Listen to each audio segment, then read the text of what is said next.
Hi everyone, my name is Zarina, and today I'm going to tell you about functional group interviews and why they work better than individual ones when gathering requirements. Before we begin, just a few words about me. At Customertimes, I work as a sales coordinator, supporting the sales and pre-sales process of our organization. However, at my previous place of business, I was an SAP SuccessFactors consultant. The company mostly dealt with HR projects, but being a part of the IT practice, I had the chance to see the differences of both types of projects, and this provides me with enough experience to be talking to you about this topic today. In order to begin talking about functional group interviews, we need to deal with the basics first. The basics being what a functional group actually is. Functional, or as it is often referred to, a focus group is, well, a group of people from an organization that's participating in a project, be it IT, HR, or business related. Initially, the term focus group was coined by researchers for describing a small but a diverse group of individuals participating in a sociological study. It was aimed at discovering their reactions and patterns of behavior. It has since been successfully adopted by marketers, politicians, and even film and TV series producers in order to gauge how successful a product, person, or a movie is going to be, based on the opinion of the aforementioned group, handpicked from their target audience, the audience that they're trying to impress. However, in a business environment, the focus group has morphed into something different. It is no longer a target audience per se, not in the sense that you're specifically looking for any type of person within the organization that you'd like to impress.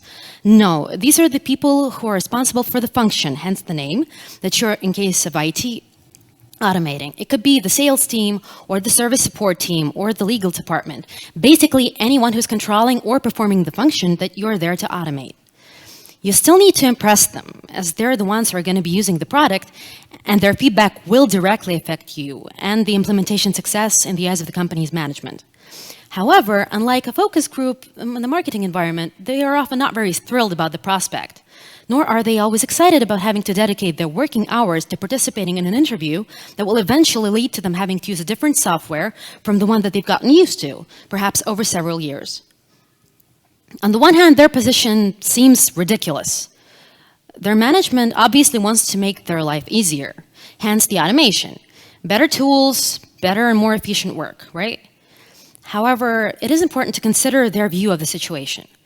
Automation is almost never an easy process. It has its ups and downs. Not everything works correctly straight away, and there is always a training period, which can be pretty stressful, not only for you as a consultant, but for them as well, since they're also under pressure to be able to perform in these new conditions.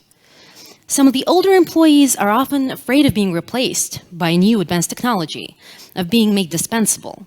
Not so much anymore in the Western world, but in CIS countries, definitely. And that's aside from the fact that they're usually not getting paid for working overtime, and they still have their own work to do, apart from attending the interviews. This is actually one of the reasons why business or HR projects usually go by much more smoothly than IT projects. Function representatives mostly, although there are always exceptions, view consultants as highly motivated, knowledgeable experts. They will still need to get used to changes in the sales process, but they know that they can voice their concerns and show how things can be improved in the moment.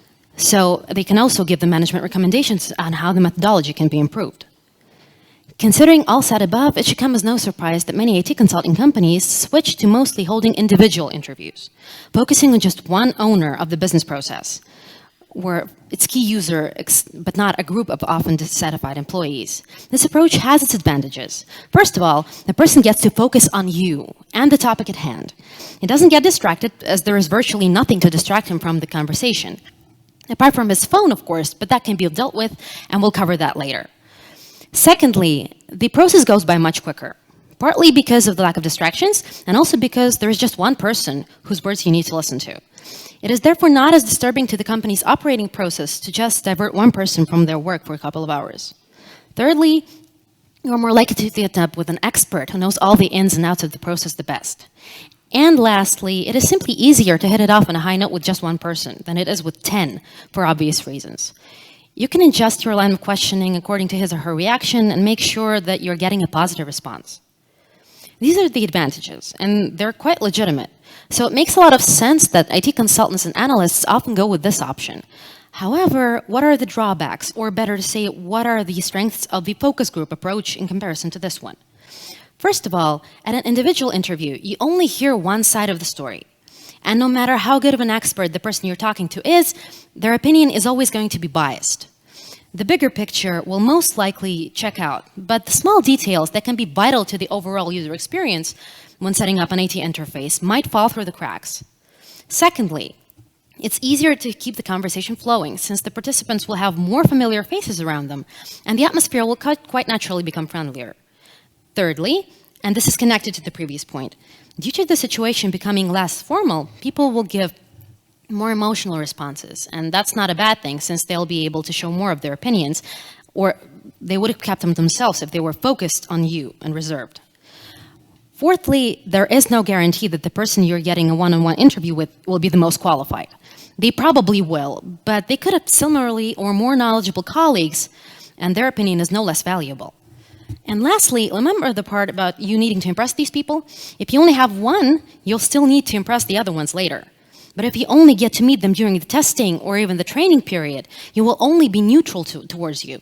And that's the best case scenario. Having them in one room with your wonderful self right at the beginning of the project is a much easier way to just warm them up to you and to recognize right away who might pose the biggest issue in the future. And it will be pretty obvious from the very start, or maybe a little bit later when things heat up. It's clear there are a lot of benefits. However, in order for the focus group to go right, the interview, you need to keep these things in mind. Here's another list.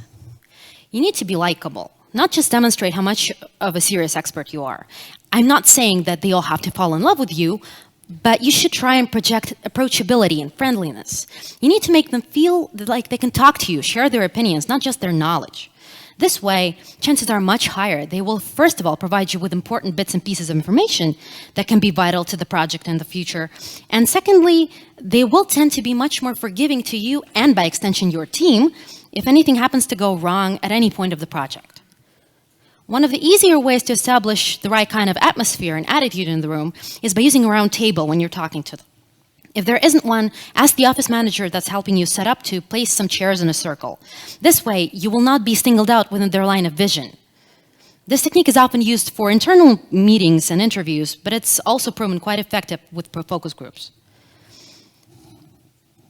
Remember when I said things could get heated? You need to be able to control the level and the direction of this flame and direct it where you want it to go. You also need to know how to put it out if things get too heated. That is, you need to learn how to moderate. There is a number of rules and tips that you can find online or in one-on-one courses. It's not very difficult to master. You also need to have someone with you who's good at fast typing or learned how to use shorthand, because having a laptop in front of you and getting distracted by it will obstruct you from the group's view and take you out of the discussion. Not mentioning that it will not be able to moderate the conversation properly. Talking about computers and technology on the whole, take some time at the beginning of the meeting to set up a couple of ground rules. Not using phones before the break unless it's an emergency.